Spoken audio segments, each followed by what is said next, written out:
ರೇಣುಕಾಸ್ವಾಮಿ ಕೊಲೆ ಪ್ರಕರಣದಲ್ಲಿ ದರ್ಶನ್, ಪವಿತ್ರ ಗೌಡ ಸೇರಿದಂತೆ 7 ಆರೋಪಿಗಳಿಗೆ ಬೇಲ್ ಸಿಕ್ಕಿದೆ. ಈಗಾಗಲೇ ಮಧ್ಯಂತರ ಬೇಲ್ ಪಡೆದು ಆಸ್ಪತ್ರೆಯಲ್ಲಿರುವಂತಹ ದರ್ಶನ್ ನಾಳೆ ಸ್ವತಂತ್ರ ಆಗಲಿದ್ದಾರೆ. ಇನ್ನು ನಾಳೆ ಪವಿತ್ರ ಗೌಡ ಸೇರಿದಂತೆ ಉಳಿದ 6 ಆರೋಪಿಗಳು ಜೈಲಿಂದ ಬಿಡುಗಡೆ ಆಗಲಿದ್ದಾರೆ. ಬೇಲ್ ಷರತ್ತುಗಳನ್ನು ಪೂರೈಸಿದ ನಂತರ ಆರೋಪಿಗಳು ಜೈಲಿಂದ ರಿಲೀಸ್ ಆಗಲಿದ್ದಾರೆ. ಈ ಮಧ್ಯೆ ದರ್ಶನ್, ಪವಿತ್ರ ಗೌಡ ಸೇರಿದಂತೆ ಎಲ್ಲರ ಬೇಲ್ಗೆ ಕೊಕ್ಕೆ ಹಾಕೋದಕ್ಕೆ ಪೊಲೀಸರು ಸಿದ್ಧತೆಯನ್ನ ಮಾಡಿಕೊಳ್ತಾ ಇದ್ದಾರೆ. ಹೈಕೋರ್ಟ್ ಪೀಠದ ಆದೇಶವನ್ನು ಪ್ರಶ್ನಿಸಿ ಸುಪ್ರೀಂ ಕೋರ್ಟ್ಗೆ ಮೇಲ್ಮನವಿ ಸಲ್ಲಿಕೆಗೆ ಪ್ಲಾನ್ ಅನ್ನ ಮಾಡಿಕೊಳ್ತಾ ಇದ್ದಾರೆ. ರೇಣುಕಾಸ್ವಾಮಿ ಕೊಲೆ ಪ್ರಕರಣದಲ್ಲಿ A1 ಆರೋಪಿ ಪವಿತ್ರ ಗೌಡಗೆ ಜಾಮೀನು ಸಿಕ್ಕಿದೆ. ಜಾಮೀನು ಸಿಕ್ಕಿ 2 ದಿನವಾದರೂ ರಿಲೀಸ್ ಆಗದೆ ಜೈಲಿನಲ್ಲಿಯೇ ಇದ್ದಾರೆ. ಹೀಗಾಗಿ ಜೈಲಿನಿಂದ ಯಾವಾಗ ರಿಲೀಸ್ ಆಗ್ತೀನಿ ಅಂತ ಪವಿತ್ರ ಗೌಡ ಕಾಯ್ತಿದ್ದಾರಂತೆ. ಈಗಾಗಲೇ ವಕೀಲರ ಜೊತೆ ಬಿಡುಗಡೆ ಬಗ್ಗೆ ಚರ್ಚೆ ಮಾಡಿದಾರಂತೆ. ನಾಳೆ ಎಷ್ಟೊತ್ತಿಗೆ ಬಿಡುಗಡೆ ಆಗ್ತೀನಿ ಅಂತ ವಕೀಲರ ಜೊತೆ ಚರ್ಚೆ ನಡೆಸಿದ್ದಾರಂತೆ.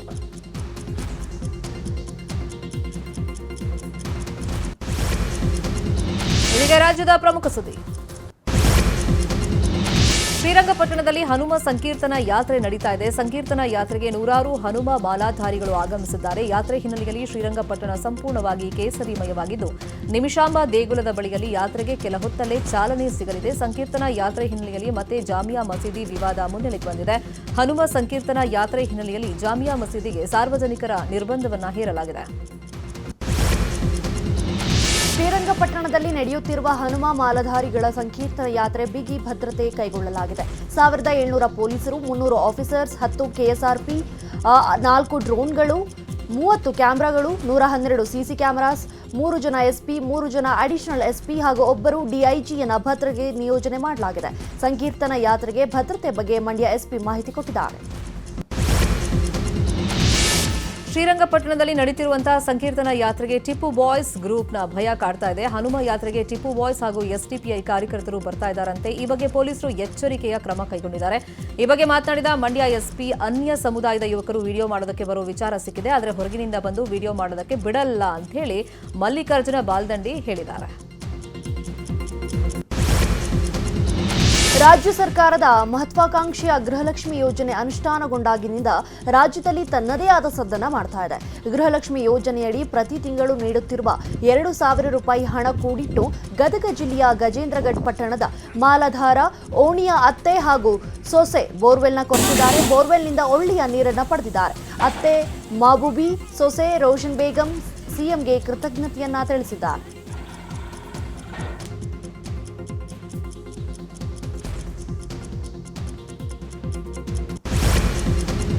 ಕಾಂಗ್ರೆಸ್ ಸರ್ಕಾರದ ಪಂಚ ಗ್ಯಾರಂಟಿಗಳಲ್ಲಿ ಒಂದಾಗಿರುವಂತಹ ಗೃಹಲಕ್ಷ್ಮಿ ಯೋಜನೆ ಈಗ ತೃತೀಯ ಲಿಂಗಿಗಳಿಗೂ ಲಭಿಸ್ತಾ ಇದೆ. ಗೃಹಲಕ್ಷ್ಮಿ ಯೋಜನೆಯ ಮೊದಲನೇ ಕಂತಿನ ಹಣ ಪಡೆದಿರುವಂತಹ ತೃತೀಯ ಲಿಂಗಿ ಪ್ರಣತಿ ಪ್ರಕಾಶ್ ನ್ಯೂಸ್ 18 ಜೊತೆ ಸಂತಸವನ್ನು ಹಂಚಿಕೊಂಡಿದ್ದಾರೆ. ತೃತೀಯ ಲಿಂಗಿಗಳ ಸಂಘದ ರಾಜ್ಯ ಸಂಚಾಲಕಿಯೂ ಆಗಿರುವಂತಹ ಪ್ರಣತಿ ಪ್ರಕಾಶ್ ಮಾತನಾಡಿ, ಸಮಾಜದ ಮುಖ್ಯ ವಾಹಿನಿಗೆ ಬರೋದಕ್ಕೆ 5 ಗ್ಯಾರಂಟಿಗಳ ಯೋಜನೆಗಳ ಫಲಾನುಭವಿಗಳಿಗೂ ಅವಕಾಶ ಮಾಡಿಕೊಟ್ಟಂತ ರಾಜ್ಯ ಸರ್ಕಾರಕ್ಕೆ ನಮ್ಮ ಸಮುದಾಯದ ಪರವಾಗಿ ಧನ್ಯವಾದ ಅರ್ಪಿಸ್ತೀವಿ ಅಂತ ಹೇಳಿದರು. ಜೊತೆಗೆ ಗೃಹಲಕ್ಷ್ಮಿ ಯೋಜನೆಯ ಮೊದಲ ಕಂತು ಬಂದಿದ್ದಕ್ಕೆ ಸಂತಸವನ್ನ ವ್ಯಕ್ತಪಡಿಸಿ ಸರ್ಕಾರಕ್ಕೆ ಧನ್ಯವಾದವನ್ನು ತಿಳಿಸಿದ್ದಾರೆ.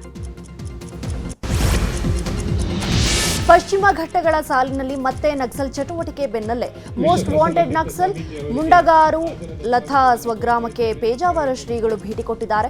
ನಕ್ಸಲ್ ಪೀಡಿತ ಪ್ರದೇಶಗಳಿಗೆ ಪೇಜಾವರ ಶ್ರೀಗಳು ಭೇಟಿ ನೀಡಿ ಜನರ ಜೊತೆ ಮಾತುಕತೆಯನ್ನು ನಡೆಸುತ್ತಿದ್ದಾರೆ. ಗಿರಿಜನ ಜಾಗೃತಿ ಕಾರ್ಯಕ್ರಮದಲ್ಲಿ ಭಾಗಿಯಾದ ಶ್ರೀಗಳು ಗಿರಿಜನರ ಸಮಸ್ಯೆಗಳ ಕುರಿತು ಚರ್ಚೆಯನ್ನು ನಡೆಸಿದರು. ಶೃಂಗೇರಿ ತಾಲೂಕಿನಲ್ಲಿರುವ ಮುಂಡಗಾರು ಗ್ರಾಮ ಮೂಲ ಸೌಕರ್ಯದಿಂದ ವಂಚಿತವಾಗಿದೆ.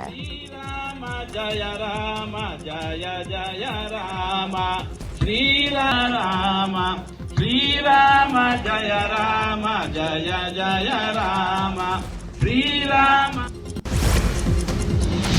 ಚಾಮರಾಜನಗರದಲ್ಲಿ ಚಳಿ ಹಿನ್ನೆಲೆ ದಟ್ಟ ಮಂಜು ಆವರಿಸಿದೆ. ನಿನ್ನೆ ಮೊನ್ನೆಯವರೆಗೂ ಜಿಟಿ ಮಳೆ, ಅಲ್ಲಲ್ಲಿ ಇಡೀ ದಿನ ಮೋಡ ಕವಿದ ವಾತಾವರಣವಿತ್ತು. ಇವತ್ತು ಬೆಳಗ್ಗೆ ವಾತಾವರಣವೇ ಸಡನ್ ಆಗಿ ಬದಲಾಗಿ ಹೋಗಿದೆ. ದಟ್ಟ ಮಂಜಿನ ಪರಿಣಾಮ ಬೆಳಗಿನ ಜಾವದ ವೇಳೆ ವಾಹನ ಸವಾರರು ಹೆಡ್ಲೈಟ್ ಹಾಕಿ ಸಂಚರಿಸುತ್ತಿದ್ದಾರೆ.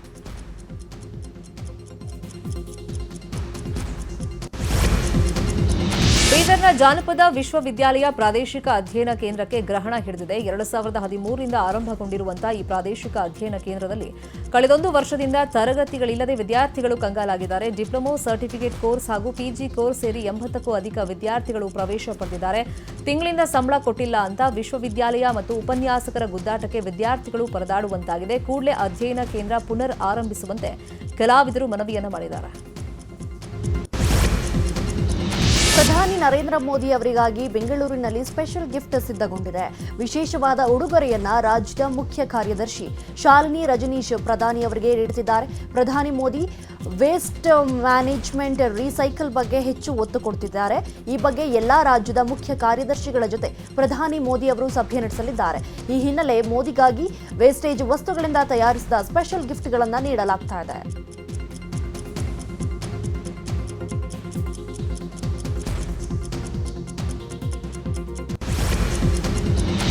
ಹಾಸನದಲ್ಲಿ ಸರ್ಕಾರಿ ನೌಕರರ ಸಂಘದ ನೂತನ ಸದಸ್ಯರ ಪದಗ್ರಹಣ ಸಮಾರಂಭದಲ್ಲಿ ಹೊಳೆ ನರಸೀಪುರದ ತಹಶೀಲ್ದಾರ್ ಬೇಸರವನ್ನು ಹೊರಹಾಕಿದ್ದಾರೆ. ನಾನೊಬ್ಬ ತಹಶೀಲ್ದಾರ್, ಒಂದು ತಾಲೂಕಿನ ಆಡಳಿತದ ಮುಖ್ಯಸ್ಥನಾಗಿದ್ದೇನೆ. ಆದರೆ ಈಗ ನನಗೆ ಸರ್ಕಾರಿ ನೌಕರಿನೇ ಬೇಡ ಅನ್ನೋ ಪರಿಸ್ಥಿತಿ ಇದೆ. ನನ್ನ ವೈಯಕ್ತಿಕವಾಗಿ ಹೇಳೋದಾದ್ರೆ ಪಾನಿಪುರಿ, ಗೋಬಿ ಮಂಚೂರಿ ಅಂಗಡಿ ಇಟ್ಕೊಂಡಿರೋರು ನಮಗಿಂತ ಸುಖವಾಗಿ ಜೀವನ ಮಾಡ್ತಾರೆ. ದುರದೃಷ್ಟವಶಾತ್ ನಮ್ಮ ಕುಟುಂಬವನ್ನ ದೇವಸ್ಥಾನಕ್ಕೆ ಕರ್ಕೊಂಡು ಹೋಗಿ ದೇವರ ದರ್ಶನ ಮಾಡಿಸೋಕ್ಕೂ ಯೋಗ್ಯತೆ ಇಲ್ಲದಂತಾಗಿದೆ ಅಂತ ಹೇಳಿಕೊಂಡಿದ್ದಾರೆ. ಮಾತಾಡಬೇಕಿಲ್ಲ, ಅವಕಾಶ ಇದೆ, ಅವರು ಕೂಡ ಮಾತಾಡ್ತಾರೆ. ಕೇವಲ ಒಂದು 2 ನಿಮಿಷದಲ್ಲಿ ಮಾತು ಮುಗಿಸ್ತೀನಿ. ಕೇವಲ 1 ವಾರ ಕೊಟ್ಟು ಅವರು ನಿಗದಿಪಡಿಸ್ತಾರೆ, ಅವೈಜ್ಞಾನಿಕ ಅವರ ಟಾರ್ಗೆಟ್ ಕೊಡ್ತಾರೆ. ತುಂಬಾ ಮಾನಸಿಕ ಕಿರುಕುಳ ಆಗ್ತಾ ಇದೆ ಈ ಒಂದು. ಈವರೆಗೆ ಗೊಂದಲದ ಗೂಡಾಗಿದ್ದ ಉಡುಪಿ ಜಿಲ್ಲೆಯ ಅಂಬಲಪಾಡಿ ರಾಷ್ಟ್ರೀಯ ಹೆದ್ದಾರಿ ಮೇಲ್ಸೇತುವೆ ಕಾಮಗಾರಿಗೆ ಕ್ಷಣಗಣನೆ ಆರಂಭವಾಗಿದೆ. ಕಳೆದ 1 ದಶಕದಿಂದ ಇಲ್ಲಿನ ಗ್ರಾಮಸ್ಥರು ಈ ಮೇಲ್ಸೇತುವೆಗಾಗಿ ಹೋರಾಟವನ್ನು ನಡೆಸ್ತಾ ಇದ್ರು. ಇದೀಗ ಮೇಲ್ಸೇತುವೆ ಕಾಮಗಾರಿಗೆ ರಾಷ್ಟ್ರೀಯ ಹೆದ್ದಾರಿ ಪ್ರಾಧಿಕಾರ ಚಾಲನೆ ಕೊಡ್ತಾ ಇದೆ. ಇದೇ ವೇಳೆ ಕಾಮಗಾರಿಗೆ ಕೆಲ ಪ್ರಭಾವಿಗಳು ತಡೆಯೊಡ್ಡುತ್ತಿದ್ದಾರೆ ಎಂಬ ಆರೋಪಗಳ ಬಂದ ಹಿನ್ನೆಲೆ ನಾಗರಿಕರು ಸಭೆ ನಡೆಸಿ ರಾಷ್ಟ್ರೀಯ ಹೆದ್ದಾರಿ ಪ್ರಾಧಿಕಾರದ ಅಧಿಕಾರಿಗಳು ಹಾಗೂ ಗುತ್ತಿಗೆದಾರರನ್ನ ಕರೆಸಿ ಸಮಾಲೋಚನೆ ನಡೆಸಿದ್ರು. ಡಿಸೆಂಬರ್ 16ರಿಂದ ಕಾಮಗಾರಿ ಆರಂಭಿಸಬೇಕು ಅಂತ ಒತ್ತಾಯಿಸಿದ್ರು.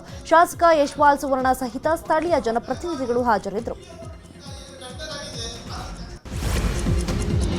ಇದೀಗ ರಾಜಕೀಯದ ಪ್ರಮುಖ ಸುದ್ದಿ. ಬಿಜೆಪಿ ವಿರುದ್ಧ ಡಿಸಿಎಂ ಡಿಕೆ ಶಿವಕುಮಾರ್ ವಾಗ್ದಾಳಿಯನ್ನ ಮಾಡಿದ್ದಾರೆ. ಹುಬ್ಬಳ್ಳಿಯಲ್ಲಿ ಮಾತನಾಡಿದ ಡಿಕೆಶಿ, ಬಿಜೆಪಿಗೆ ಉತ್ತರ ಕರ್ನಾಟಕದ ಬಗ್ಗೆ ಚರ್ಚೆ ಮಾಡುವಂತ ಹಿತಾಸಕ್ತಿ ಇಲ್ಲ. ಬಿಜೆಪಿಗೆ ರಾಜಕೀಯ ಬಿಟ್ಟರೆ ಬೇರೇನು ಬೇಕಿಲ್ಲ. ಬಿಜೆಪಿ ಅವರಿಗೆ ಉತ್ತರ ಕರ್ನಾಟಕದ ಬಗ್ಗೆ ಚರ್ಚೆ ಬಗ್ಗೆ ಆಸಕ್ತಿ ಇಲ್ಲ. ಬಿಜೆಪಿ ನಾಯಕರಲ್ಲಿ ಒಗ್ಗಟ್ಟಿಲ್ಲ. ಅದಕ್ಕೆ ಏನೇನೋ ಮಾತಾಡ್ತಾ ಇದ್ದಾರೆ, ಮಾಡ್ತಾ ಇದ್ದಾರೆ ಅಂತ ಕಿಡಿಕಾರಿದ್ದಾರೆ. ಇನ್ನು ಮಹದಾಯಿ ವಿಚಾರವಾಗಿ ಕೇಂದ್ರ ಅರಣ್ಯ ಸಚಿವರನ್ನ ಭೇಟಿ ಮಾಡಿದ್ದೀನಿ, ಜೋಶಿ ಅವರನ್ನು ಕೂಡ ಭೇಟಿ ಮಾಡಿದ್ದೀನಿ. ಅವರು ಯಾವಾಗ ಅನುಮತಿ ಕೊಡ್ತಾರೋ ಕಾಯ್ತಾ ಇದ್ದೀವಿ ಅಂತ ಹೇಳಿದ್ದಾರೆ. ಯತ್ನಾಳ್ ವಿರುದ್ಧ ಸಮರ ಸಾರಿದ ಬಿವೈ ವಿಜಯೇಂದ್ರ ಬಣ ದಾವಣಗೆರೆಯಲ್ಲಿ ಸಭೆ ನಡೆಸ್ತಾ ಇದೆ. ಕೆಲವೇ ಕ್ಷಣಗಳಲ್ಲಿ ಖಾಸಗಿ ಹೋಟೆಲ್ನಲ್ಲಿ ಮಾಜಿ ಶಾಸಕ ರೇಣುಕಾಚಾರ್ಯ ನೇತೃತ್ವದಲ್ಲಿ ಸಭೆ ನಡೆಯುತ್ತೆ. ಮಾಜಿ ಶಾಸಕ ಬೆಳ್ಳಿ ಪ್ರಕಾಶ್, ವೈ ಸಂಪಂಗಿ ಸೇರಿ 25ಕ್ಕೂ ಹೆಚ್ಚು ಮಾಜಿ ಶಾಸಕರು ಠಿಕಾಣಿ ಹೂಡಿದ್ದಾರೆ. ಸಭೆಗೂ ಮುನ್ನ ದಾವಣಗೆರೆ ಶಕ್ತಿ ದೇವತೆ ದುರ್ಗಾಂಬಿಕಾ ದೇವಿಗೆ ಪೂಜೆಯನ್ನ ಸಲ್ಲಿಸಿ ನಂತರ ರೇವಣಸಿದ್ದೇಶ್ವರ ದರ್ಶನ ಪಡೆದು ನಾಯಕರು ಸಭೆ ನಡೆಸಲಿದ್ದಾರೆ.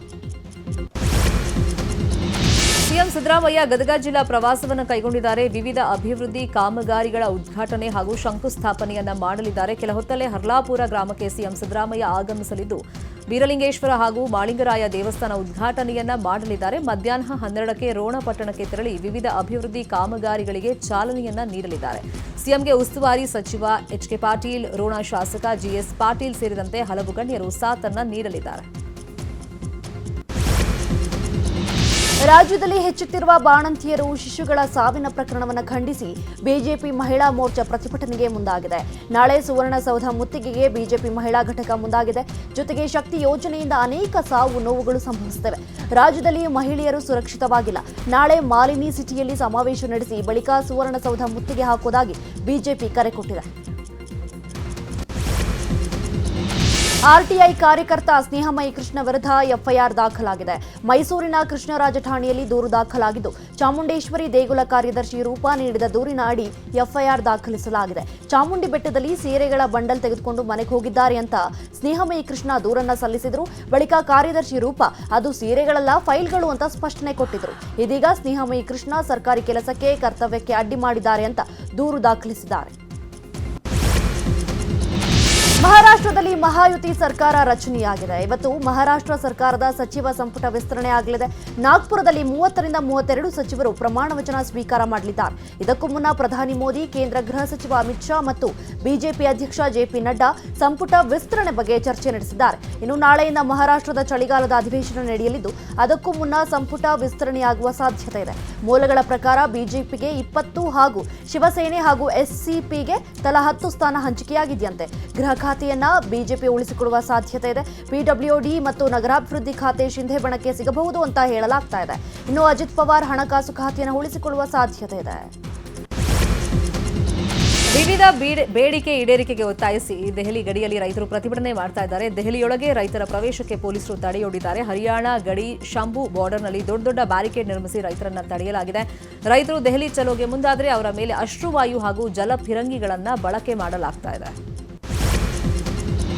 97 ವರ್ಷದ ಬಿಜೆಪಿ ನಾಯಕ ಎಲ್ಕೆ ಅಡ್ವಾಣಿ ಆರೋಗ್ಯ ಹದಗೆಟ್ಟಿದ್ದು ದೆಹಲಿಯ ಅಪೋಲೋ ಆಸ್ಪತ್ರೆಯಲ್ಲಿ ಚಿಕಿತ್ಸೆ ನೀಡಲಾಗ್ತಾ ಇದೆ. ಸದ್ಯಕ್ಕೆ ಅಡ್ವಾಣಿ ಆರೋಗ್ಯ ಸ್ಥಿರವಾಗಿದೆ ಅಂತ ವೈದ್ಯರು ತಿಳಿಸಿದ್ದಾರೆ. ಉತ್ತರ ಪ್ರದೇಶದ ಸಂಭಲ್ನ ಕಗ್ಗು ಸರಾಯಿನಲ್ಲಿ ನಿನ್ನೆ ಒತ್ತುವರಿ ತೆರವು ವೇಳೆ ಸುಮಾರು 46 ವರ್ಷದ ಹಳೆಯ ಹನುಮನ ಮೂರ್ತಿ ಹಾಗೂ ಶಿವಲಿಂಗವನ್ನು ಅಧಿಕಾರಿಗಳು ಪತ್ತೆ ಮಾಡಿದ್ರು. ಕೂಡಲೇ ದೌಡಾಯಿಸಿದ ಹಿಂದೂ ಕಾರ್ಯಕರ್ತರು ಹನುಮ ಮೂರ್ತಿಗೆ ಪೂಜೆ ನೆರವೇರಿಸಿ ಜೈಕಾರ ಹಾಕಿದ್ರು. 46 ವರ್ಷಗಳಲ್ಲಿ ನಡೆದಂತ ಗಲಾಟೆಯಲ್ಲಿ ಹಿಂದೂಗಳೆಲ್ಲರೂ ಇಲ್ಲಿಂದ ಓಡಿ ಹೋಗಿದ್ರಂತೆ. ಬಳಿಕ ದೇವಾಲಯದ ಪ್ರವೇಶವನ್ನ ಅತಿಕ್ರಮವಾಗಿ ಒತ್ತುವರಿ ಮಾಡಿದ್ರಿಂದ ದೇವಸ್ಥಾನಕ್ಕೆ ಶಾಶ್ವತವಾಗಿ ಬೀಗ ಬಿದ್ದಿತ್ತು. ನಿನ್ನೆ ತೆರವು ವೇಳೆ ಮೂರ್ತಿಗಳು ಪತ್ತೆಯಾಗಿತ್ತು. ಕ್ಷಯರೋಗದ ನಿರ್ಮೂಲನೆಗಾಗಿ ಸಂಸತ್ ಸದಸ್ಯರು ವಿಭಿನ್ನವಾಗಿ ಜಾಗೃತಿಯನ್ನ ಮೂಡಿಸುತ್ತಿದ್ದಾರೆ. ರಾಜ್ಯಸಭೆ ಹಾಗೂ ಲೋಕಸಭೆಯ ಸದಸ್ಯರು ಇವತ್ತು ಕ್ರಿಕೆಟ್ ಆಡುವ ಮೂಲಕ ಜಾಗೃತಿ ಮೂಡಿಸುತ್ತಿದ್ದಾರೆ. ದೆಹಲಿಯ ಮೇಜರ್ ಧ್ಯಾನ್ ಚಂದ್ ಸ್ಟೇಡಿಯಂನಲ್ಲಿ ಎರಡೂ ತಂಡ ಪಂದ್ಯವಾಡ್ತಾ ಇದೆ. ಈ ಸ್ಪರ್ಧೆಗೆ ಟಿಬಿ ಮುಕ್ತ ಭಾರತ ಜಾಗೃತಿ ಕ್ರಿಕೆಟ್ ಪಂದ್ಯ ಎಂದು ಹೆಸರಿಡಲಾಗಿದೆ. ಅನುರಾಗ್ ಠಾಕೂರ್ ಅವರನ್ನ ಲೋಕಸಭಾ ಸ್ಪೀಕರ್ 11 ನಾಯಕರನ್ನಾಗಿ ಮಾಡಲಾಗಿದ್ದು, ಕಿರಣ್ ರಿಜಿಜು ಅವರನ್ನ ರಾಜ್ಯಸಭಾ 11 ತಂಡದ ನಾಯಕರನ್ನಾಗಿ ಮಾಡಲಾಗಿದೆ. ಕ್ರಿಕೆಟ್ ಪಂದ್ಯದಲ್ಲಿ ಲೋಕಸಭಾ ಸ್ಪೀಕರ್ ಓಂ ಬಿರ್ಲಾ ಬ್ಯಾಟಿಂಗ್ ಮಾಡುವ ಮೂಲಕ ಚಾಲನೆ ಕೊಟ್ಟರು. ಭಾರಿ ಮಳೆಯಿಂದ ತಮಿಳುನಾಡು ತತ್ತರಿಸಿ ಹೋಗಿದೆ. ವರುಣನ ಆರ್ಭಟಕ್ಕೆ ತೂತುಕುಡಿ ಜಿಲ್ಲೆಯ ಎಂ ಕುಮಾರ ಸಕ್ಕನಪುರಂ ಗ್ರಾಮದಲ್ಲಿ ಹಳ್ಳದ ಕಟ್ಟೆಯನ್ನು ಒಡೆದು ಜಮೀನುಗಳಿಗೆಲ್ಲ ನೀರು ನುಗ್ಗಿಬಿಟ್ಟಿದೆ. ಜನವಸತಿ ಪ್ರದೇಶಗಳಿಗೂ ನೀರು ನುಗ್ಗಿ ಅವಾಂತರ ಸೃಷ್ಟಿಯಾಗಿದೆ. ಕಳೆದ 5 ವರ್ಷಗಳಿಂದ ಇದೇ ಪರಿಸ್ಥಿತಿ ನಿರ್ಮಾಣವಾಗ್ತಾ ಇದ್ರು ಅಧಿಕಾರಿಗಳು ಕಣ್ಣು ಮುಚ್ಚಿಕೊಂಡು ಕುಳಿತಿದ್ದಾರೆ ಅಂತ ಹೇಳಿ ಸ್ಥಳೀಯ ನಿವಾಸಿಗಳು ಆಕ್ರೋಶವನ್ನು ವ್ಯಕ್ತಪಡಿಸಿದ್ದಾರೆ. ತಮಿಳುನಾಡಿನ ಸತ್ಯಮಂಗಲ ಹುಲಿ ಸಂರಕ್ಷಿತ ಪ್ರದೇಶದಲ್ಲಿ ಕಾಡಾನೆಗಳ ಹಾವಳಿ ಮಿತಿಮೀರಿಬಿಟ್ಟಿದೆ. ರಾಷ್ಟ್ರೀಯ ಹೆದ್ದಾರಿ ಕರಪಳ್ಳಂ ಚೆಕ್ಪೋಸ್ಟ್ನಲ್ಲಿ ಕಾಡಾನೆಗಳು ರಸ್ತೆ ನಡುವೆ ಬೀಡು ಬಿಟ್ಟಿವೆ. ಆಹಾರ ಅರಸಿ ನಾಡಿಗೆ ಬಂದಿರುವ ಗಜಪಡೆಗಳು ರೈತರ ಬೆಳೆಗಳನ್ನು ನಾಶ ಮಾಡ್ತಿವೆ. ಕಾಡಾನೆಗಳ ಎಂಟ್ರಿಯಿಂದ ಸ್ಥಳೀಯರಲ್ಲಿ ಆತಂಕ ಮನೆ ಮಾಡಿದೆ. ಭಾರತ ಮತ್ತು ಆಸ್ಟ್ರೇಲಿಯಾ ನಡುವಿನ ಬಾರ್ಡರ್ ಗವಾಸ್ಕರ್ ಸರಣಿಯ 3ನೇ ಟೆಸ್ಟ್ ಬ್ರಿಸ್ಬೇನ್ನ ಗಾಬಾದಲ್ಲಿ ನಡೀತಾ ಇದೆ. ಟೀಂ ಇಂಡಿಯಾ ಬೌಲರ್ಗಳನ್ನು ಆಸ್ಟ್ರೇಲಿಯಾದ ಟ್ರಾವಿಸ್ ಹೆಡ್ ಇಲ್ಲದಂತೆ ಕಾಡ್ತಿದ್ದಾರೆ. ಕಳೆದ ಟೆಸ್ಟ್ನಂತೆಯೇ ಈ ಮ್ಯಾಚ್ನಲ್ಲೂ ಅದ್ಭುತ ಸೆಂಚುರಿ ಸಿಡಿಸಿ ಭಾರತದ ಬೌಲರ್ಗಳನ್ನು ಇಕ್ಕಟ್ಟಿಗೆ ಸಿಲುಕಿಸುತ್ತಿದ್ದಾರೆ. ಇನ್ನೊಂದು ಕಡೆ ಸ್ಮಿತ್ ಕೂಡ ಹೆಡ್ಗೆ ಸಖತ್ ಸಾಥ್ ಕೊಡ್ತಾ ಇದ್ದು ಶತಕ ಸಿಡಿಸುವ ತವಕದಲ್ಲಿದ್ದಾರೆ.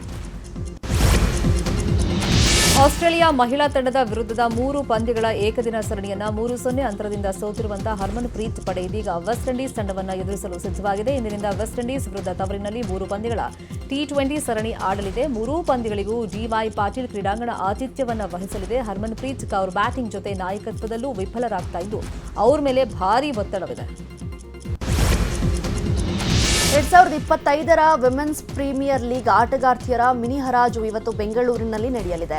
ಕೇವಲ 19 ಸ್ಥಾನಗಳಿಗೆ ಹರಾಜು ನಡೆಯಲಿದ್ದು 91 ಭಾರತೀಯರು ಸೇರಿ ಒಟ್ಟು ಇನ್ನು 120 ಮಂದಿ ಅದೃಷ್ಟ ಪರೀಕ್ಷೆಗೆ ಇಳಿದಿದ್ದಾರೆ. ಕಳೆದ ಬಾರಿ ತಂಡದಲ್ಲಿದ್ದ ಬಹುತೇಕ ಆಟಗಾರ್ತಿಯರನ್ನ ಇತ್ತೀಚೆಗೆ 5 ಫ್ರಾಂಚೈಸ್ಗಳು ತನ್ನಲ್ಲೇ ಉಳಿಸಿಕೊಂಡಿದ್ವು. ಕೆಲವು ಆಟಗಾರ್ತಿಯರನ್ನ ಮಾತ್ರ ತಂಡದಿಂದ ಕೈಬಿಡಲಾಗಿತ್ತು. ಈ ಸ್ಥಾನಗಳಿಗೆ ಇವತ್ತು ಹರಾಜು ಪ್ರಕ್ರಿಯೆ ನಡೆಯುತ್ತೆ.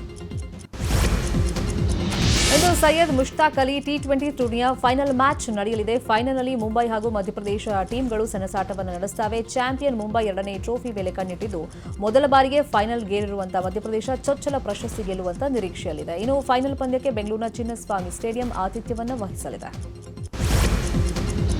ಹಿರಿಯ ಮಹಿಳೆಯರ ಏಷ್ಯಾ ಕಪ್ ಹಾಕಿ ಟೂರ್ನಿಯಲ್ಲಿ ಭಾರತ ಫೈನಲ್ಗೆ ಎಂಟ್ರಿ ಕೊಟ್ಟಿದೆ. ಹಾಲಿ ಚಾಂಪಿಯನ್ ಭಾರತ ನಿನ್ನೆ ನಡೆದಂತಹ ಸೆಮಿಫೈನಲ್ನಲ್ಲಿ ಜಪಾನ್ ವಿರುದ್ಧ 3-1 ಗೋಲುಗಳಿಂದ ಜಯಗಳಿಸಿತು. ಭಾರತ ಟೂರ್ನಿಯಲ್ಲಿ 3ನೇ ಸಲ ಫೈನಲ್ಗೆ ಎಂಟ್ರಿ ಕೊಟ್ಟಿದ್ದು ಇವತ್ತು ಚೀನಾ ವಿರುದ್ಧ ಚಾಂಪಿಯನ್ ಪಟ್ಟಕ್ಕಾಗಿ ಸೆಣಸಾಡಲಿದೆ. ದಾಖಲೆಯ 8ನೇ ಬಾರಿ ಫೈನಲ್ಗೇರಿರುವ ಚೀನಾ 4ನೇ ಕಪ್ ಗೆಲ್ಲುವ ನಿರೀಕ್ಷೆಯಲ್ಲಿದೆ. ಒಲಿಂಪಿಕ್ಸ್ ಪದಕ ವಿಜೇತೆ ಪಿವಿ ಸಿಂಧು ಉದ್ಯಮಿ ವೆಂಕಟದತ್ತ ಸಾಯಿ ಜೊತೆ ಅದ್ದೂರಿಯಾಗಿ ನಿಶ್ಚಿತಾರ್ಥವನ್ನ ಮಾಡಿಕೊಂಡಿದ್ದಾರೆ. ಡಿಸೆಂಬರ್ 22ನೇ ತಾರೀಕು ಉದಯ್ಪುರ್ನಲ್ಲಿ ವೈವಾಹಿಕ ಜೀವನಕ್ಕೆ ಕಾಲನ್ನ ಇರಿಸಲಿದ್ದಾರೆ. ನಟ ಡಾಲಿ ಧನಂಜಯ್ ಹಾಗೂ ಧನ್ಯತಾ ಇದೇ ಫೆಬ್ರವರಿಯಲ್ಲಿ ಮದುವೆ ಆಗ್ತಿದ್ದಾರೆ. ಈ ಹಿನ್ನೆಲೆ ಸಿಎಂ ಸಿದ್ದರಾಮಯ್ಯನವರಿಗೆ ನವಜೋಡಿ ಮದುವೆ ಆಮಂತ್ರಣವನ್ನ ಕೊಟ್ಟಿದೆ.